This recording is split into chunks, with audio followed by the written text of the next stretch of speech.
Welcome, everybody. This is Outlier on Air, episode 407. This is a podcast where we interview founders, disruptors, and mavens. As always, I'm your host, Ever Gonzalez. On today's episode, we have Lindsay Greene. She is the founder of the Hunger Diaries. Lindsay, welcome to the show. Thank you so much for having me. Fun, excited to be here. That's right. We've been trying to have you on here for a little while, and it's been one thing after another, but finally we have you here, and I'm looking forward to this. This is going to be a lot of fun. So welcome. Thank you. So now I want to paint the picture always for our audience, right, of our guests. So before we kind of get into a lot of the things that you're working on, you know, the good, the bad, and the ugly of all of it, right, your journey. Tell us where you're calling this from right now. Where am I? I am in Minneapolis. What does that, I know that you're kind of on a little bit of a different path. Is that a good thing or a bad thing that you're out there as far as your career? I actually really like Minneapolis. The whole reason that I came here is because my boyfriend got a job here. We moved to Atlanta, I guess it was almost 2 years ago now for him to get his MBA, and then he got a job here. I really like being mobile, though. I like going to different places and experiencing the food in different cities. So I think it actually works in my favor that I was able to go from South Florida to Atlanta and now to Minneapolis, and then who knows where we'll be next. Good. It's I guess it's all open, right? You can be doing this from anywhere in the world, basically. Yeah, I just need my camera, my computer, and I'm good to go, in my mouth. And your personality, that's right. So let's get right into it, right? I know you have a good sized following. You're very active on social media, video stuff. You got the Hunger Diaries. What is it? What is the Hunger Diaries? Okay, so the Hunger Diaries, in a nutshell, is me going out and reviewing individual items at restaurants. My whole platform is about being really, really honest.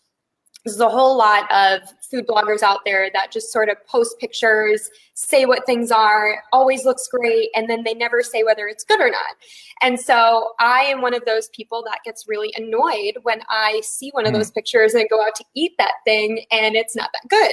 Yeah. So my whole goal is to just be really honest. Some restaurants have gotten upset about it, but it is what it is. So that's basically the Hunger Diaries.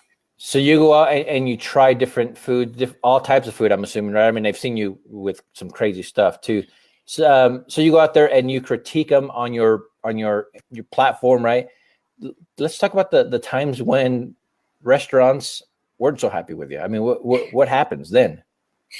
They typically reach out to me via Instagram and express their, dislike of my review. And I've had actually a fan of the restaurant reach out to me, comment on something to say, that's not fair. They're a family restaurant and they do this and that. And I'm like, I'm really sorry, but my experience was this, and I'll defend it to the death because I feel like I try to be as fair as possible and take everything into consideration when I'm going in.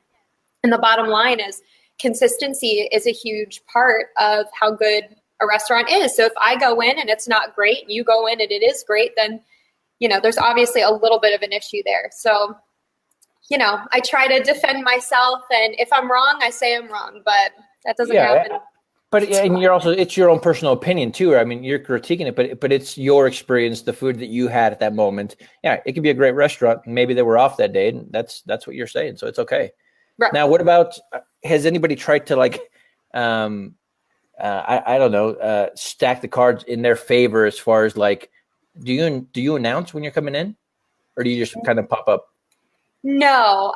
So the majority of my career doing this, I've tried to just go in unannounced and eat the food that way so that I never feel badly about saying anything good or bad or whatever. Recently, though, I've started, just because it's easier for me to shoot the food if I have enough space and they know I'm coming and they know to make the dishes look good. I schedule a time to go in and I say, listen, I'd love to come in and feature these few items. Just so you know, I give very honest reviews on my platform based on a 10-point system. If you're okay with this, let me know. We can set up a time for me to come in. Where did your love for food come? I mean, I love food, right? And this would be maybe a bad thing for me to do, right, on the regular, eating all the time. But so where did this come from? I mean, you can be doing just about anything at this point in your life. Why this? Why now? Food is always something that's just really excited me. When I was younger, my mom was a really good cook, and I was just always thinking about my next meal, and I was always super excited about my next meal. And it's not something that I ever considered to be a possible profession. I went to college. I majored in something that had nothing to do with food. And when I came out of college, I went into real estate. It was just never something that I thought I could create a life out of.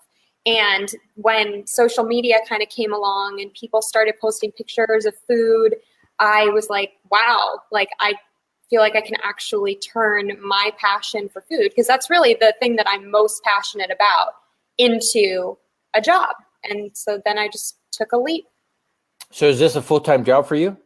Is this something that kind of keeps you busy enough? Oh, it definitely keeps me busy. I run social media accounts for a couple restaurants, and I manage my own account, which I do make money on. But it's about building up my presence. The more people you have following you and watching you, the more money you make, that type of thing. So, and it feels like the last few months, at least 6 months, maybe a little bit longer, it's ramped up a little bit. Actually, not a little bit, quite a bit. Yeah. Right. What do you attribute that to? I would say that especially since the fall, I think my content has gotten way, way better. I took some photography classes, so my pictures are turning out way better. I was also on the Food Network show, Guy's Big Project, and I think my promoting it so genuinely really intrigued people.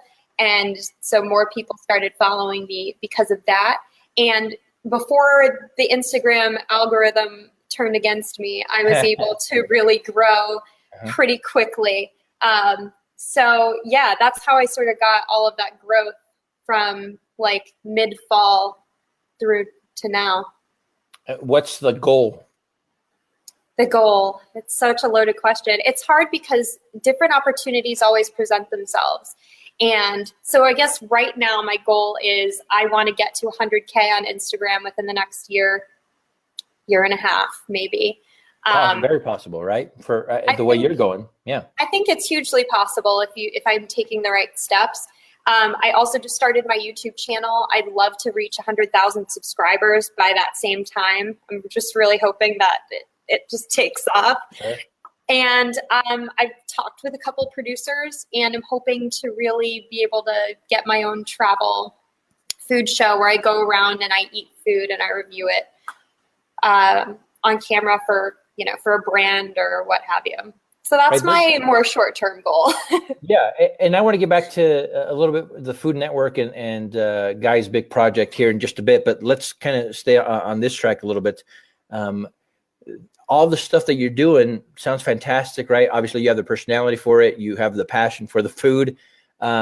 Is this a crowded space? I mean, if you told me you were going into acting, I can wrap my head around that, right? Competitive, all that good stuff. Yeah. Being a food personality individual, I have no clue about it. What is that like? I think that it's definitely a crowded space. If you look at food bloggers, it's a crowded space. But I think that what I'm doing different than a lot of other people is that I've created me as part of the brand. And so that uniqueness makes me stand out from the pack. So I'm not necessarily worried about my competition when it comes to Instagram. YouTube's sort of new to me, and I've chosen a very niche area for Instagram or for YouTube specifically so that I can try to grow faster. So we'll see how it works. But there are a lot of people trying to do this very same thing that I am. Yeah. Right. That's interesting. So what are the challenge other than the competition? Maybe what are some of the challenges that you face on a regular basis? I hate to say Instagram's algorithm, but since it changes so frequently, it's just a constant battle with trying to figure out how to be seen, how to be more discoverable, basically.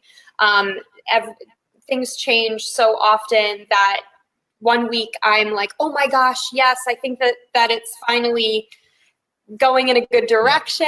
I'm creating good content. I'm writing this out. And then the next week it just tanks again. And then I have to regroup and re-strategize and say, okay, maybe I'll focus my efforts here for a little while. But it's just constant change and constant re-strategizing. And do you stay up on the changes and the different algorithms and or do you just kind of go out there and do your thing and hopefully it continues to pop? No, I mean, I've read plenty of articles and I try to stay up to date on what Instagram's algorithm is, but the bottom line is nobody knows for sure what the Instagram algorithm is. So it's all just speculation, and you just test this, test that, see what works, but it changes so frequently that it's hard to really implement a long-term plan. So again, it's just about being able to change with the winds. Okay, so let's get back to the Food Network and the show you were on. How did that come about? Was there tryouts? Did they approach you? I mean, let's talk about how it started, and then I want to get into the details of the show, if you don't mind. Yeah, for sure. So I had a friend send me the casting call for the show, and I would have never considered auditioning for something like this before, but it specifically said calling all food bloggers, home cooks. So I was like, that's me. And I'm not a professional cook, so I felt way more comfortable auditioning for this. That being said, I had never been on camera before in that capacity. So it took me a while to actually film something. I got, a little drunk and in my living room just to like loosen me up. And it took me probably like an hour or two to film something that I like was proud of. And I edited it. And the next day it was due because I was just putting it off. And I submitted it the following day. And I think within like 2 hours or 3 hours, I got a call. Oh, shoot, that quick. Yeah. So it was pretty crazy. I remember just looking at my phone and seeing a California number calling me, and I knew it was them. And I picked it up and they were like, oh, is this Lindsay? This is the Food Network. And I just put my phone on mute and started running around my apartment screaming. Nice. So it was exciting.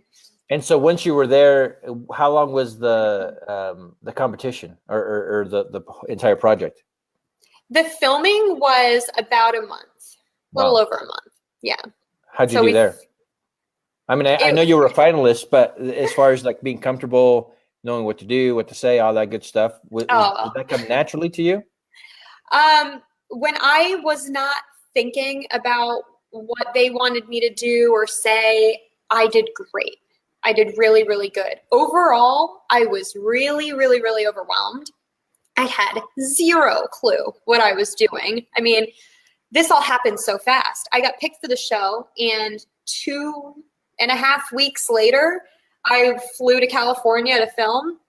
And so I'm just still processing this whole show thing. I'm at Guy Fieri's house. That's probably best that it happened so fast, right? Or else sometimes we just kind of, it's in our heads, and then we kind of, we do it to ourselves. This didn't give you enough time to kind of freak yourself out. Right. I mean, I was more excited than freaked out. And then, you get there and you're at Guy Fieri's house and you're talking to Guy Fieri. And then Alex Guarnaschelli, who is an Iron Chef, just comes out of the woodwork as one of the judges. And you're like, this is crazy. This is my dream. Pinch me, Yeah. So I think that with the show, like I said, when I was being myself and not really thinking about what they wanted me to do, I did really, really well. But I'm telling you, there's a lot of pressure. And when you want to do really, really well and you want to take the notes of your producers and of Guy and everyone, it just is so overwhelming. And that's kind of was my downfall. I was trying to be what everybody else wanted me to be, and kind of lost myself there. Your downfall. I mean, you were a finalist, right? I mean, that's a pretty big deal. Yeah, we're all finalists on the show, and so I thought it was a big deal. I made it through. I think I was on 4 episodes or 5 episodes. I can't even remember at this point anymore. But I was so proud of myself for making it past the first episode even, so it was definitely a huge win for me. Does your family understand, maybe your parents, like, do your grandparents understand what you're doing? Before, kind of the food critic type of stuff, they would read it in the paper or something like that, right? In a newspaper. Now that you're like, hey, I'm like putting these videos up on YouTube and Facebook and I'm critiquing food. Does it make sense? Do they understand that? I mean, because this is kind of different and yeah. weird. And my mom has always been a very safe person. She likes the safe choices. My dad has always been a risk taker, but I found that he wants me to make safe choices. For sure. So I think that they were a little skeptical of me getting into this field. With the Food Network, they were absolutely ecstatic. They were so proud of me. But yeah, I think it took a little while for them to really take my new career seriously, especially now with these videos. My mom is just like, Lindsay, I just don't understand it. Because you're funny. People do. You're doing a great job with the food and explaining it and talking about your experience. But they're funny videos. Thank you. I like to think that I'm kind of funny. Yeah, for sure. What kind of traction? What kind of response are you getting from your growing audience? I mean, what are you hearing from them? What are you learning from them? I have a lot of people reach out to me, and they really seem to enjoy my content. That's really what I try to go off of too. If I'm wondering whether or not to post a picture, sometimes I'll post it in my story and see how many people message me about it, that sort of thing. But so far, I feel like I've been really well received. Even these new videos I've done on YouTube have been really well received, even though they're really weird, and I can admit to that. But yeah, I think people really enjoy me and my brand, and that really makes me happy because I'm being very authentic. And so putting myself out there and being 100% me, for other people to like that's obviously really nice. So again, going back to the first question, I mean, this for a long time was an old man's type of industry or job, right? I mean, at least in my head, I pictured the old guy going into a restaurant and critiquing and all that good stuff. How are you being received as a young female in this space? By by the establishment, by the owners, by the restaurant owners and people like that? I think that, like anything else, I think real estate was more difficult for me to be a woman in that field. Yeah. But with this, there's so many women food bloggers out there. And like anything else, I think it's just really important to establish yourself and give a firm handshake, speak authoritatively, let people know that you're there for a reason and not, curtsy or, you have to be confident in what you're doing, and then other people will take you seriously. So I haven't really had any difficulties.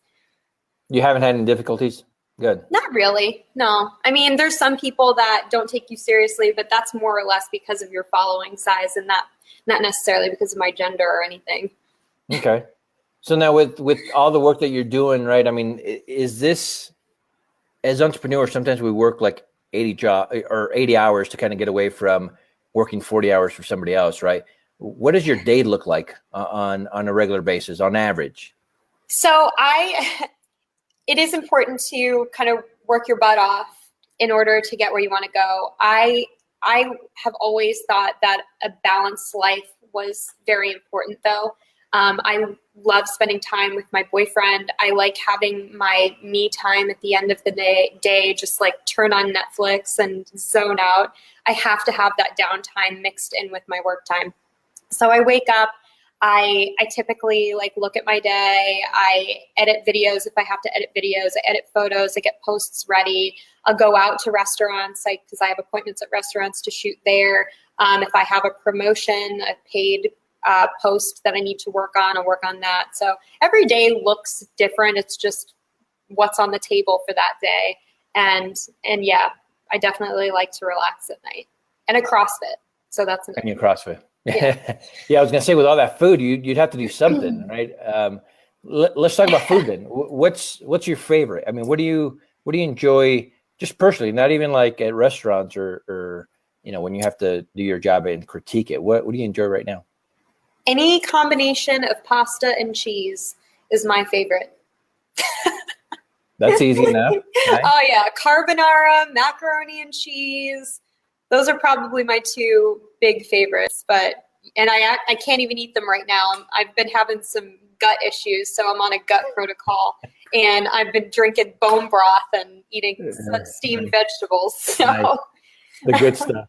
Oh yeah, it's great. You kind of mentioned, so you're obviously a foodie, right? This is your job. This is what you're passionate about. Now let's go on the other side of the table. Are you mentioned that you're not a professional chef, but how are you in the kitchen? I think that I'm a pretty good cook. I've watched the Food Network. Yeah, I can definitely hold my own. We had to cook on the show, and I won that challenge, which was excellent because I was really nervous. But I've watched my mother cook. I've watched the Food Network for years and years and years. I learned so much just from watching them. And I think once I got to college, I really started like cooking. And at first it was kind of stressful to have several things that you need to do at once and have everything come together right at the end. But now I'm more like carefree, freestyle, throw a little of this, a little of that. And yeah, I think I'm a pretty good cook. You know, with this show, we have entrepreneurs come on and talk about their entrepreneurial journey, right? The good, the bad, and the ugly of all of it, right? Because there are obviously days when we win and days when we lose. I want to talk a little bit about that transition from the traditional job, almost the real estate, the things that you were doing out of college, to saying, all right, I'm all in with this, right? Food is my passion. I'm going to go all in. What was that transition like? Was it a quick turnaround, or were you thinking about it and kind of working through it for quite a while? It was during my real estate career that I started thinking about it. I had someone else that I knew who's also in real estate. She had asked me if I wanted to start a food blog with her. And I was like, oh my gosh, I've always wanted to do that. That sounds so cool, but not the first idea how to even get started. And so of course not. Right. Like an entrepreneur. Yeah. Right. But it excited me. And so I said, yeah, let's do it. But unfortunately, it didn't work out with her. So I left that whole exchange feeling like, oh man, it didn't work out with her, but I really, really, really want to give this a shot on my own. And it took me probably a year to make that leap and just start to go for it. But I started an Instagram page and I just bought my domain. It was like very basic, created a Facebook page, and I just started. I think I started just with some simple recipes at home. And I'm like, all right, this cannot continue because it takes so long to develop a recipe. And I do not have this kind of time because I was still working in real estate. And so I'm like, I'll just review food out. I love eating out. So I went to a food truck event in Jupiter, which is where I'm from in Florida. And I decided to do like a top 10 eats at this food truck event. And I wrote an article about it, and it got shared like 500 times on Facebook. And I was like, holy crap. People actually liked my writing. Nice. The pictures weren't great at the time, but I was like, who cares? They were good enough for me to be a little bit more confident in moving forward. And then I think I stayed in real estate for like another year after that before saying like sayonara, because I hated real estate. I hated it. And look at you now, right? I mean, this is the kind of story that I love, right? Most of us worked 9-to-5s or corporate jobs or whatever you want to call it, and we understand that we have a passion, that there are things that we're good at, but there's still a lot of people that don't take that leap, right? You took the leap knowing that you might fail, that you might be a tiny little piece of a very, very big industry. So knowing that you can fail, right? And this is more for our audience that are in the trenches trying to make it now. Tell us any advice, anything that kind of kept you going, especially in the early days when I'm assuming it was a lot more difficult when you weren't getting as much traction. Right. What kept you going at that time? I think that getting used to being uncomfortable was the biggest thing, because at the very beginning when I started, everything made me uncomfortable. And it took me so long to take the second step, the third step, the fourth step. But after you kind of become uncomfortable for these extended periods of time, you get used to it. And then a year later, the same steps are just not that difficult anymore. So if I can give any advice at all, I would say do something that makes you uncomfortable every single day. Even if something really, really small, just do one thing that you can cross off the list and say, I did that today and I didn't want to, or I didn't know how to, or I didn't know where to start looking. You did the one thing, and that will help you do the second thing. And then that second thing will help you do the third thing. It's just about finding the first step, getting one thing done, and saying that you've accomplished something that day. Right. That's where you grow, when you're uncomfortable, right? We're not going to grow sitting on the couch, nice and safe. It's when you put yourself out there that you make things happen. And obviously you're making things happen. So now let's, as we start to wrap this up a little bit, let's talk about what are we going to be talking about when we have you back on the show in 3 years? In 3 years, we're going to be talking about the show that I'm definitely going to get contracted to do, traveling around the country, talking about whether these crazy creations are actually good or not. You will see me all over YouTube. I will have skyrocketed on YouTube. That's the plan.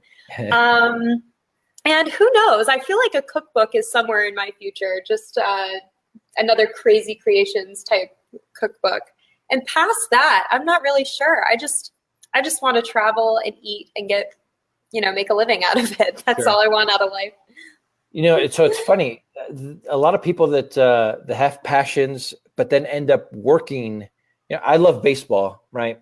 I don't know that and music. If I worked in the music industry or in baseball somehow, I don't know that that passion would kind of fade. I think that, being so close to it and that now it's a job.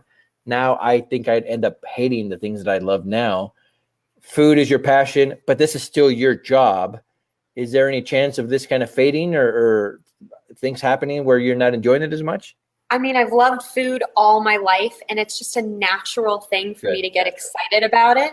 And since you have to eat every single day, I don't see myself getting sick about it. I mean, it's like, I love macaroni and cheese. After I've had macaroni and cheese for the 100th time, do I not want to eat it anymore? Hell no. I want to continue eating it, because it's delicious. Yeah. And then on the other side of things, I really enjoy telling people what I think about it. That hasn't dulled at all. The photography aspect of it, I love learning new things. I absolutely love it. And with photography, I have had that opportunity to just continue to learn new things over and over again. And so that hasn't gotten boring to me at all. So I guess it's possible that once I feel like I've learned it all, that maybe I would get bored, but I think I'm a long ways away from that. Well, look, we're big fans of the work that you're doing, right? We're following you on Instagram, on YouTube, and we're going to put all those links up for everybody to do so as well. So, but tell us where we can find you online. So on Instagram, I am at _Hunger Diaries. YouTube, my username is Lindsay Ryan. That's LINDSAYRIANN.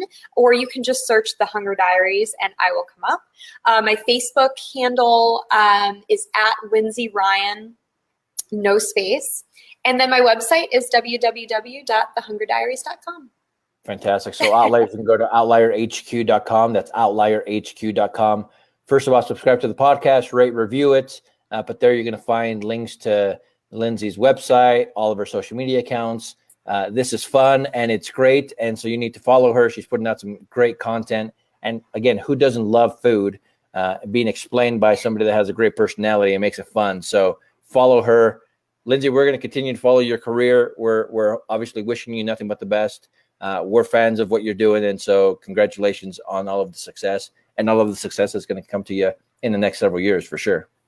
Thank you so much. I'm so excited about it, and I'm just glad that everyone else is excited too. Great. Thank you very much. And Outliers, we'll talk to you tomorrow.